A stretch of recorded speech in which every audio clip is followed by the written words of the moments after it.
اداکار لیاقت میجر څنګه وفات شو او د هغه جنازې ولې ټول تبلیغیان د هغه ملګري او د هغه کور والا خفه کړل چې خلکو ورپسې ډیر زیات وژړل او د هغه د مرګ نه پس هم د هغه د قبر خواله ورغلل او فاتحه یې پرې وکړه. قدرمنو، ډیر ضروري معلومات چې د لیاقت میجر باره کې مونږ ته را رسیدلي دي تاسو سره شریکوم، تر اخره را سره پاتې شئ. د پښتو فلمونو کې یو مشهور مزاحیه کردار چې سنتیز کلندر په نوم باندې مشهور خو خپل نوم یې لیاقت میجر او هغه په زیاتو فلمونو کې مزاحیه کریکټر هم کړی او دا مزاحیه کریکټر به ځکه په فلم کې اخیستل کېدو چې د فلم کتلو په دوران کې څوک بور نشي. سنتیز کلندر د نوخار اوسیدونکو او د بدر منیر، آصف خان، شاهد خان، ارباز خان او نورو اداکارانو سره په سلګونو فلمونو کې کار کړی دی، یعنی یو فلم به هم داسې نه وي چې هغې کې به دا اداکار نه و. د ژوند ډیره حصه د فلمونو په جوړولو کې ولګوله، خو چې کله تبلیغ ته لاړو نو بیا ویل چې ایله مې زړه ته سکون راغی او الله تعالی پر رحم هم کړی، د تبلیغ لاره خپله کړې وه او ډیر خلک ترې متاثره هم وو.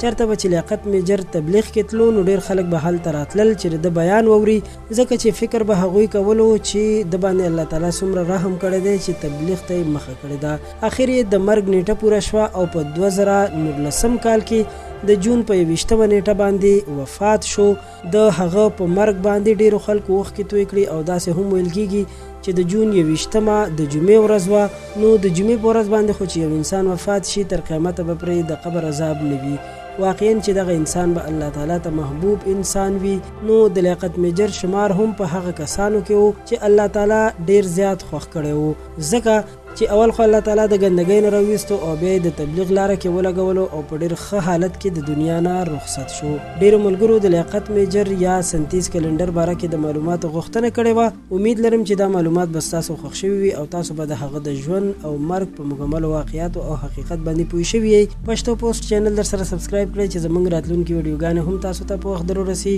ډیره مننه.